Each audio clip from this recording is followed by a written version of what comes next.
The refugee bye के अब्बास। इनका पूरा नाम है ख्वाजा अहमद अब्बास। पॉपुलरली इनको के अब्बास के नाम से जाना जाता है। इनका जन्म 1914 में हुआ था। 1987 में इनकी मौत हुई। मूल रूप से ये भारतीय हैं। लेखक के रूप में इन्होंने उत्पीड़ित लोगों के उत्पीड़न के बारे में बताया है और इन्होंने फिल्म निर्देशक के रूप में भी काम किया है। नया संसार और आवारा ये दो बहुत प्रसिद्ध फिल्में बनाई हैं, तो इसलिए इनको फिल्म निर्देशक, उपन्यासकार और पत्रकार के रूप में जाना जाता है। भारत सरकार ने इन्हें पद्मश्री से भी सम्मानित किया है। और ये जो द रेफ्यूजी कहानी है, इसमें एक तो ये माजी है और एक ये अम्मा। माजी जो है वो हिंदू सिख लेडी है जो कि रावलपिंडी में रहती है, और अम्मा मुस्लिम लेडी है और जो कि पानीपत में रहती है। और जब देश का बंटवारा हुआ था हिंदुस्तान पाकिस्तान, तो ये तो पाकिस्तान जिसको हम वेस्ट पंजाब का दर्जा देते हैं, नाम देते हैं, तो वेस्ट पंजाब मतलब पाकिस्तान से हिंदुस्तान में आई और ये पानीपत से। तो ये पहले दिल्ली में आए दोनों और फिर ये बॉम्बे गए। तो यहाँ पर हम देखते हैं कि किस तरीके से इनको दिक्कतों का सामना करना पड़ा और ये फिर कहानी बताई गई है। तो ये जैसे माजी वहाँ से आई थी तो इसके साथ इनके अपने पति सरदार जी भी आए थे। तो सरदारनी और सरदार जी, जिन्हें पॉपुलरली या सभी लोग प्यार से इनको माजी कहते हैं। और ये जो है अम्मा, ये जो राइटर है ख्वाजा अब्बास अहमद के अब्बास के नाम से जिनको हम जानते हैं, तो इनकी ये मदर हैं। और ये बताते हैं कि मेरे को अपनी मदर से पता लगा और इस तरीके से जैसे इनकी दिक्कत थी और उसी तरीके से इन हिंदुओं की भी दिक्कत थी। तो ये सारी कहानी हम इसमें देखते हैं द रेफ्यूजी में। तो ये जो कहानी 1947 में भारत और पाकिस्तान के विभाजन के दौरान हुई भयानक घटनाओं के बारे में बताती है। वास्तव में विभाजन के दौरान लगभग 1 करोड़ लोग अपने घर और परिवार से उखड़ गए थे, जो पाकिस्तान से भारत में शरणार्थी के रूप में चले गए थे। और इसके विपरीत भारत से पाकिस्तान में शरणार्थियों के कष्टों को एक बूढ़ी माँ के जीवन के माध्यम से दिखाया गया है, जिसे माजी के नाम से जाना जाता है, जो रावलपिंडी, जो कि अब पाकिस्तान में है, से भारत आई थी। और ये हम कहानी पढ़ते हैं। कहानी में देखिए शुरुआत हुई है इस रेफ्यूजी की। तो इसमें कहा गया है अगस्त सितंबर 1947 के दुख तूफान ने लगभग 10 मिलियन लोगों को पतझड़ ऋतु के पत्ते जैसे देश के एक छोर से दूसरे छोर तक, दिल्ली से कराची तक, कराची से बॉम्बे तक, लाहौर से दिल्ली तक, रावलपिंडी से आगरा तक को उड़ा दिया। नोखली से कलकत्ता, कलकत्ता से डक्का तक, लायलपुर से पानीपत, पानीपत से मोंटगमरी तक 1000 साल पुरानी संयुक्त परिवार प्रणाली मरम्मत से परे छिन भिन हो गई। चिरकाल से पुराने दोस्तों और पड़ोसियों को बेरहमी से अलग कर दिया गया। भाई से भाई छिन गया। अपने पैतृक घरों से उखड़े लाखों ने खुद को अजीब और विदेशी धरती पर पाया। इसी तूफान ने दुखद यादों के उस वर्ष के अक्टूबर में 2 कमजोर बूढ़ी महिलाओं को अपने घर से सैकड़ों मील दूर बॉम्बे में ले गया। उनमें से एक मेरी अपनी माँ थी और दूसरी एक सिख दोस्त और पड़ोसी की माँ थी। एक पूर्वी पंजाब से आई थी और दूसरी पश्चिम पंजाब से। एक पानीपत से और दूसरी रावलपिंडी से आई थी। एक अद्भुत संयोग से वे एक ही दिन मुंबई पहुंचे। मेरी माँ को मेरे परिवार की अन्य महिलाओं और बच्चों के साथ एक फौजियों के ट्रक में पानीपत से सुरक्षित निकाला गया और दिल्ली लाया गया। वह 2 अन्य परिवारों के साथ एक छोटे से कमरे में भीड़ में 3 सप्ताह तक रुकी रही और फिर विमान से बॉम्बे आ गई, क्योंकि ट्रेन से यात्रा करना अभी भी असुरक्षित था। मेरे मित्र की माँ अपने बूढ़े पति के साथ रावलपिंडी से अमृतसर तक शरणार्थी कारवां में, वहाँ से दिल्ली में एक शरणार्थी शिविर में आई और अंत में वहाँ से मुंबई आ गई। मैंने अपनी माँ को अम्मा कहा और मेरे दोस्त ने उनकी माँ को माजी कहा। जब वे दोनों यहाँ पहुँचे तो मुझे पता चला कि इन दोनों बूढ़ी महिलाओं के बीच एकमात्र अंतर था। माजी अपने घर में रावलपिंडी में रहती थीं। यह एक 2 मंजिला इमारत थी। उन्होंने एक दिन मुझे बताया वो ऊपरी मंजिल में रहती थी, जबकि नीचे जमीन पर दुकानें थी। ज़्यादातर मुस्लिम दुकानदारों या कारीगरों को किराए पर दी हुई थी। उसके बहुत से पड़ोसी भी मुस्लिम थे। उन सभी के बीच अच्छे पड़ोसी का करीबी रिश्ता था। मुस्लिम या हिंदू या सिख, मोहल्ले की मुस्लिम महिलाएं बूढ़ी सरदारनी को बहन जी बुलाती थी, जबकि छोटी आयु के लोग आदरपूर्वक उन्हें माजी या चाची कहकर संबोधित करते थे। न केवल रावलपिंडी में बल्कि पूरे पंजाब में जीवन का यही ढंग था। रावलपिंडी शहर माजी के लिए पूरी दुनिया थी। वह कभी कहीं और नहीं गई थी। उसका बेटा पहले लाहौर, फिर कलकत्ता और आखिरकार मुंबई में काम करता था, लेकिन माजी के लिए ये शहर दूसरी दूर की दुनिया के थे। अगर उसका बस चलता तो वह अपने बेटे को घर से बहुत दूर जाने की इजाज़त नहीं देती। वो अक्सर उससे कहती थी, पैसा कमाने का क्या फ़ायदा मेरे बेटे, जब उन शहरों में तुम्हें न तो शुद्ध दूध मिलता है और न ही घी, न ही खुबानी, न ही आड़ू, न ही अंगूर और न ही सेब और बगुगोशस। क्यों? शहर में वे भी नहीं जानते कि क्या होता है। घर में उनके पास अपनी एक भैंस थी जो हर दिन 10 सेर से ज़्यादा दूध देती थी। मक्खन निकालने के लिए दही मथने के बाद वह पूरे मोहल्ले को मक्खन दूध बांटती थी।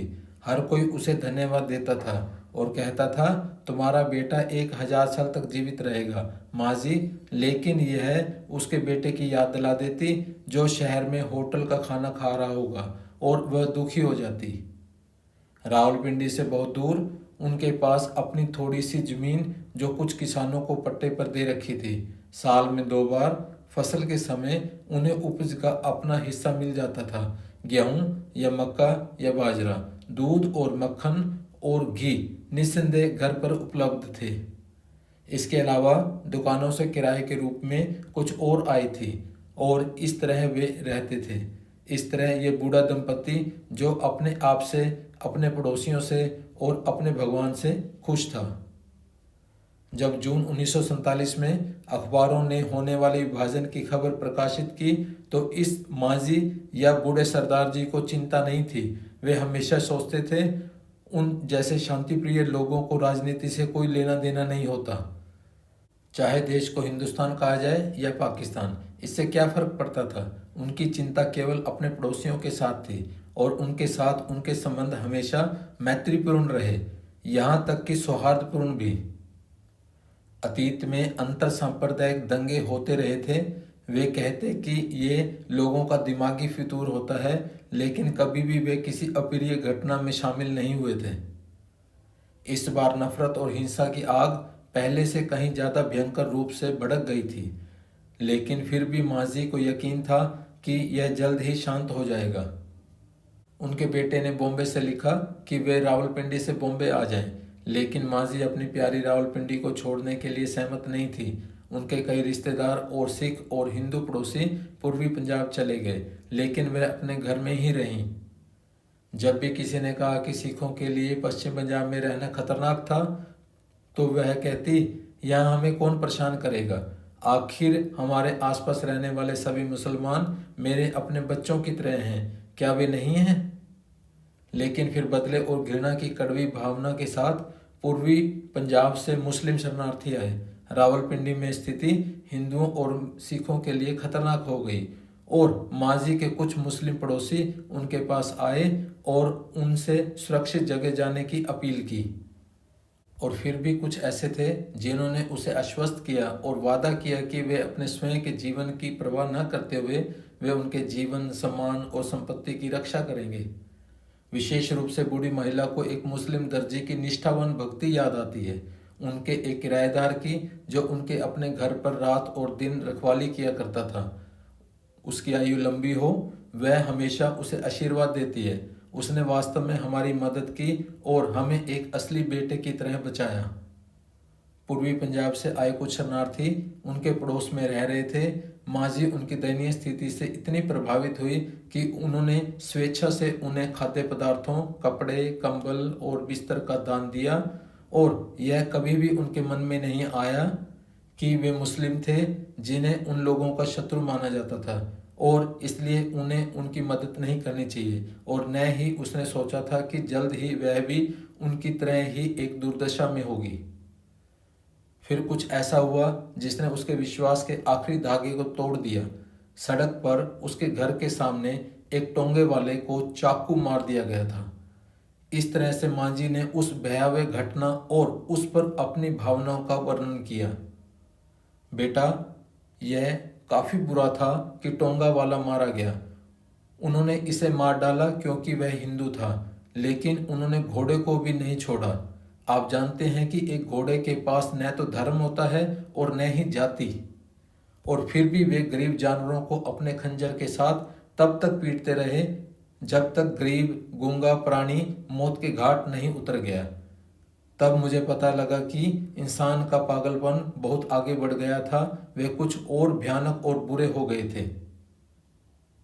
हम अब रावलपिंडी में सुरक्षित महसूस नहीं कर सकते थे, और इसलिए उसने अपना घर बंद कर दिया, सब कुछ पीछे छोड़ दिया जैसा कि वह था। उसने अभी भी कल्पना नहीं की थी कि वह अपना चूल्हा और घर हमेशा के लिए छोड़ रही है। जो पागलपन चल रहा था, वह आशा करती थी एक दिन खत्म हो जाएगा और फिर वह घर लौट आएगी। लेकिन जब तक हम दिल्ली पहुंचे, उसने एक आह भरते हुए कहा, मेरी बूढ़ी आंखों ने चीज़ों को देखा, भयानक चीज़ें, वहाँ और यहाँ। दोनों ने हमें बताया कि हम फिर कभी रावलपिंडी नहीं जा सकते। जब वे बॉम्बे पहुंचे, तब तक रावलपिंडी में उनके घर की याद उनके वृद्ध हृदय में एक पीड़ा बनकर रह गई थी। रावलपिंडी में वह 6 विशाल कमरे, चौड़े बरामदे और एक बड़े आंगन के साथ एक घर में रहती थी। बॉम्बे में वो और उनके पति अपने बेटे के साथ रहते हैं एक कमरे वाले फ्लैट में, जिसके एक तरफ कमरे में धोबी रहता है और दूसरी तरफ एक कोयले की दुकान है। एक छोटा रसोई घर है जो भोजन कक्ष, स्नान कक्ष और स्टोर रूम के रूप में भी कार्य करता है। जब मेरा दोस्त वहां अकेला रहता था तो कमरा हमेशा गड़बड़ रहता था। किताबें, अखबार, गंदी चादरें और चाय कप जो हर जगह बिना धुले पड़े रहते थे। लेकिन जो भी उसी जगह का दौरा करता है, वह अब पूरी तरह से बदला पाता है। इसकी संकीर्ण सीमाओं के भीतर सब कुछ साफ सुथरा, अच्छी तरह से व्यवस्थित है। बेड पर सफेद चादरें हैं, कढ़ाईदार तकिए के साथ। फर्श लगातार रगड़ने के साथ चमकता है और कहीं भी धूल या गंदगी का एक कण नहीं है। रावलपिंडी में माँ जी के यहाँ 2 पुरुष नौकर और एक नौकरानी थी। यहाँ वह अपने हाथों से खाना बनाती है, बर्तन धोती है, फर्श पर झाड़ू लगाती है, लेकिन उसके पास अपने बेटे के किसी भी दोस्त के लिए एक मातृ मुस्कान और एक सुप्त मुस्कान है, जो निश्चित रूप से किसी को कभी भी कुछ खाए बिना या कम से कम एक कप चाय पिए बिना नहीं जाने देती। माँ जी ने अपना जीवन और घर, अपनी सारी बचत और संपत्ति खो दी है। रावलपिंडी में एक समृद्ध मकान मालकिन से वह बॉम्बे में शरणार्थी बन गई, लेकिन उसके आतिथ्य ने अपना उत्तर भारतीय स्वाद और उत्साह नहीं खोया। माँ जी का गोरा रंग है, बल्कि एक छोटा कद और कमजोर शरीर, और उसके बाल जो पहले से ही भूरे थे, विभाजन के बाद से लगभग पूरी तरह से सफ़ेद हो गए हैं, और उनका स्वास्थ्य इतना अच्छा नहीं है। उसे अस्थमा और नसों का दर्द हो जाता है, लेकिन वह कभी भी एक पल के लिए भी नहीं बैठती है, कभी भी आराम नहीं करती है, और न ही रात में 6 घंटे से ज़्यादा सोती है। सुबह उठने के लिए सबसे पहले उठती है, सोने से पहले सारे काम करती है। दिन भर वह लगातार काम करती रहती है, चाहे वह अपने बेटे के लिए खाना बना रही हो या अपने पति के पुराने कपड़ों को डार्निंग या मेंडिंग या किसी मेहमान के लिए चाय या लस्सी बनाना। वह अपने हाथों से सब कुछ करने पर जोर देती है। उसे देखकर आप कभी सोच भी नहीं सकते कि वह एक शरणार्थी है जो इतना हार गया और पीड़ित हो गया हो। वह अपनी त्रासदी की घोषणा कभी नहीं करती। वह उन लोगों को कभी गाली नहीं देती या कोसती जिनकी वजह से उसने घर छोड़ दिया। वह अब भी अपने मुस्लिम पड़ोसियों को स्नेह के साथ याद करती है और जब भी उसका पति रावलपिंडी से प्राप्त एक पत्र पढ़ के सुनाता है तो वह खिल उठती है। केवल कभी कभी एक नर्म ठंडी आह उसके होठों से निकल जाती है। जैसा कि वह कहती है, तुम्हारा बॉम्बे एक महान और भव्य शहर हो सकता है बेटा, लेकिन हम कभी भी अपने रावलपिंडी को नहीं भूल सकते हैं। उन नाशपाती और खुबानी और सेब, उन अंगूर और खरबूजे और बैगुगोसस को जो आपके बॉम्बे में कभी नहीं मिलते हैं। और अचानक वह चुप हो जाती है। उसकी थकी हुई बूढ़ी आंखों में आंसू भर आते हैं और ऐसा लगता है कि इस शरणार्थी के मानव हृदय में न तो क्रोध है और न ही खुद के लिए कोई दया भाव है, लेकिन केवल स्मृतियां हैं, वे स्मृतियां जो पके हुए खुबानी की तरह कोमल हैं और बैगोगोसस की तरह सुगंधित हैं। शुक्रिया।